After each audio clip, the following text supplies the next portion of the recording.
Medical and nursing college কর্মচারী সংঘের পক্ষ থেকে মাননীয় চেয়ারম্যানের কাছে একটা ডেপুটেশনে যাচ্ছি। এখানকার কর্মচারীদের বিভিন্ন দাবি দেওয়া রয়েছে, এগুলি দীর্ঘদিন ধরে পূরণ করা হচ্ছে না। যেমন 7th পে কমিশন ত্রিপুরাতে লাগু হয়েছে। আমাদের বিজেপি আইপিএফটি জোট সরকার গঠন করার পরেই অন্যান্য কর্মচারীদের জন্য, বিশেষ করে স্টেট গভর্নমেন্ট এমপ্লয়িজদের জন্য 7th পে কমিশন লাগু করা হয়েছে। কিন্তু এখানে দেখা যাচ্ছে পূর্বে 2.25 যে ফিটমেন্ট ফ্যাক্টর ছিল সেটাই এখানে এখন পর্যন্ত দিচ্ছে গত 4 বছর ধরে, যেটা 2.57 ফিটমেন্ট ফ্যাক্টর যেটা ছিল এটা এখন পর্যন্ত এখানে দেওয়া হয়নি।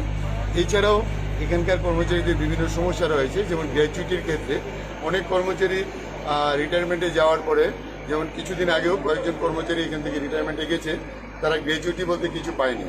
কর্মচারীদের সেটা অর্জিত অধিকার বলতে আমরা মনে করি, কারণ গ্র্যাচুইটি যদি না পায় তাহলে রিটায়ারমেন্টের পরে তারা কি করে সংসার চালাবে।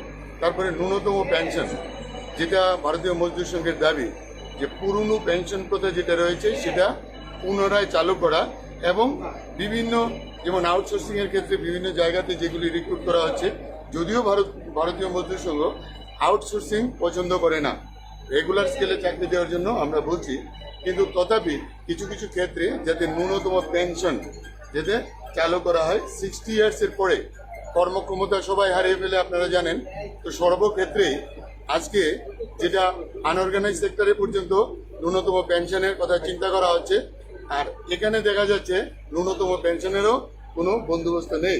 তা আমরা চাইছি অন্তত ন্যূনতম পেনশনের ব্যবস্থা যাতে চালু করা হয়। এছাড়া টাইম টু টাইম ডিএ, যেটা আপনারা জানেন এখানে মাত্র 3% ডিএ পাচ্ছে, তো আপনারা বোধহয় সেটাও পাচ্ছেন না।